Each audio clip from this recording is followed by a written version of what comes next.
అందరికీ నమస్కారం. నేను మీ దూడ మైపాల్.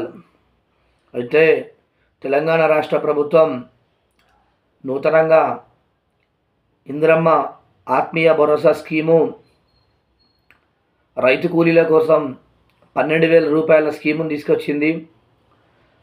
ఆ స్కీమ్లో కొన్ని సవరణలు పెట్టారు, నిబంధనలు. 2023-24 ఉపాధి హామీ పనులు ఎవరు చేస్తారో వారికి మాత్రమే స్కీమ్ వర్తింపజేయాలని చెప్పేసి జీవో తీసుకురావడం జరిగింది. ఈ జీవో కరెక్ట్ కాదు, ఈ సరైన జీవో కాదని చెప్పేసి నేను తెలియజేస్తున్నా. ఇలా గుర్తుపెట్టుకోవాల్సిన విషయం ఉంది. ఇలా రూరల్ ప్రాంతాలు అంటే గ్రామ స్థాయిలో ఉన్నటువంటి వాళ్ళకే వర్తింపజేయాలంటే ఇలా మున్సిపాలిటీ ఉంది. ఇలా ఉదాహరణకు నా ధర్మపురి నియోజకవర్గంలో నా కాన్స్టిట్యూన్సీ ధర్మపురి పట్టణం ఉంది. మున్సిపాలిటీ ఇచ్చారు. మున్సిపాలిటీ ద్వారా ధర్మపురి ప్రాంతం ప్రజలకు, పట్టణ ప్రజలకు ఏం పని దొరుకుతుందండి? ఇలా పట్టణంలో ఉన్నటువంటి వాళ్లకు వర్తింప కాదని చెప్పేసి ఈ స్కీము మాకు ఇప్పుడు ఉపాధి హామీ పని మున్సిపాలిటీలు ఉండదు. అంటే ధర్మపురి ప్రాంతంలో ఉన్నటువంటి మున్సిపాలిటీ ప్రాంతంలో ఉన్నటువంటి ప్రజలకు వర్తింపగాని కాదు కదా ఇది.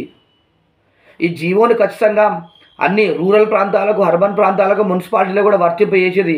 ఏ విధంగా అయితే రైతులకు రైతు బంధు ఏ విధంగా ఇస్తుర్రో, రుణమాఫీ అయితే అందరికీ ఏ విధంగా చేసిరో, ఈ రైతు కూలీలకు కూడా ఈ స్కీమును అర్బన్ ప్రాంతాలకు, రూరల్ ప్రాంతాలకు, మున్సిపాలిటీలకు కూడా అందరికి కూడా వర్తింపేయాలని చెప్పి నేను డిమాండ్ చేస్తూ ఉన్నా. ఇలా గుర్తుపెట్టుకోవాల్సిన విషయం ఉంది ప్రజలారా. ఈ స్కీమ్ ద్వారా ఇలా మున్సిపాలిటీ ఎవరికైతే ఏ మున్సిపాలిటీ అయిందో, ఇలా ధర్మపురి ఉంది, ధర్మపురి వాళ్లకు ఈ స్కీమ్ వర్తించదు. మన మున్సిపాలిటీ మనకు ఉపాధి హామీ పని లేదు. ఉపాధి హామీ పనిలో ఉన్న వాళ్ళకే మనం గవర్నమెంట్ తీసుకోవాలని చెప్పి జీవోలు జారీ చేస్తే గిట్ట ఇలా మున్సిపాలిటీలో ఉన్నటువంటి ప్రజలకు పని అయితే లేదు. ఇక్కడ వాళ్ళు కూడా వ్యవసాయ కూలీగా వ్యవసాయం చేసుకొని వాళ్ళకన్నా పనికి వ్యవసాయ కూలీగా పనికోతేనే, పంట పొలాలకు పనికోతేనేగా మీకు వచ్చేది. ఇలా మీకెందుకు ఎలిజిబుల్ ఇవ్వద్దు?